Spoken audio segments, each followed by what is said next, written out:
the early 19th century, King Charles IV of Spain enlisted the renowned French artist Jacques-Louis David to commemorate Napoleon's victorious campaign against Austria at the Battle of Marengo through a painting. Completed in 1801, David's masterpiece titled Napoleon Crossing the Alps depicts the general mounted on a rearing stallion atop a rugged cliff. The painting provides a highly idealized representation of the actual crossing that Napoleon and his army undertook across the Alps via the Great St. Bernard Pass in May 1800. With his hair and cape dramatically flowing in the wind, Napoleon sternly fixes his gaze on the viewer while gesturing towards the summit, seemingly rallying his troops. Upon viewing the striking portrait, Napoleon felt flattered and subsequently commissioned David to create 4 more paintings in a similar style. Napoleon was well versed in the art of propaganda, understanding the significance of moulding, if not slightly exaggerating his public image.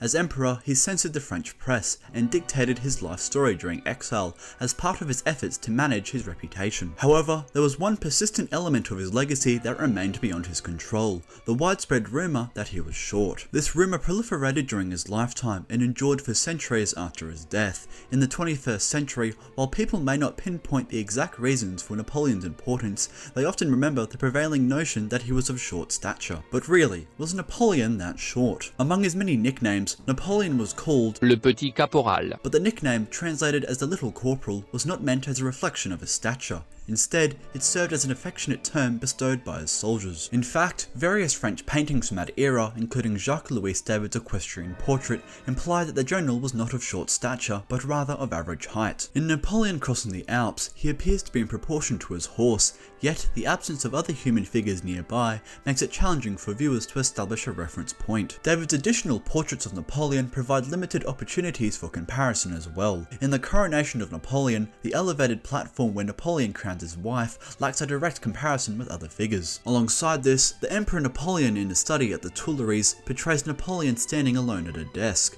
representing a trend with other works by contemporary artists that depict him either alone or seated. However, a painting by David's student Antoine Jean Gros represents a group of figures on the same plane, offering viewers a point of reference to assess Napoleon's height. Commissioned by Napoleon, Napoleon Bonaparte visiting the plague-stricken in Jaffa depicts a scene from his Egyptian campaign, specifically his visit to plague-stricken troops, believed to have occurred in Jaffa on March 11, 1799, at the Armenian St. Nicholas Monastery. In the painting, Napoleon boldly touches one of the injured, challenging the men surrounding him who shield their faces with handkerchiefs.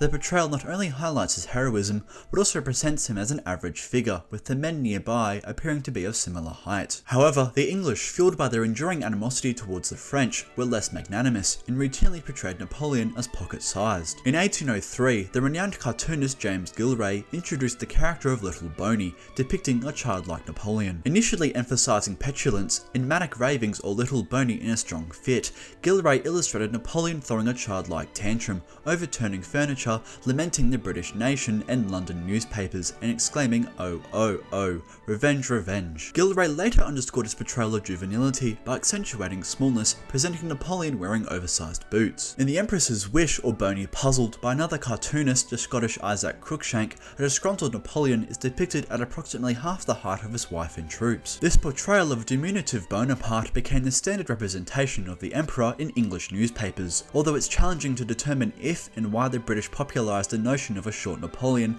there is some accuracy in Cruikshank's depiction. Napoleon was likely noticeably shorter than his troops, as several sources indicate that his elite guards were taller than the average Frenchman, creating the illusion of a shorter stature for Napoleon. Nonetheless, estimates derived from Napoleon's death certificate suggest that his height at the time of death ranged between 5'2" and 5'7". This variation in height is frequently attributed to the difference between the 19th century French inch, measuring 2.71 centimeters, and the contemporary inch measurement of 2.54 centimeters. Thus, estimations suggest that Napoleon's height was likely closer to 5'6" or 5'7" rather than 5'2". While this range might appear short by 21st century standards, it was considered normal in the 19th century, with most Frenchmen standing between 5'2" and 5'6". Therefore, regardless of interpretation, Napoleon was of average height, or taller than the average man of his time. This hasn't made Jack, and if you're taller than Napoleon Bonaparte, please leave a comment down below.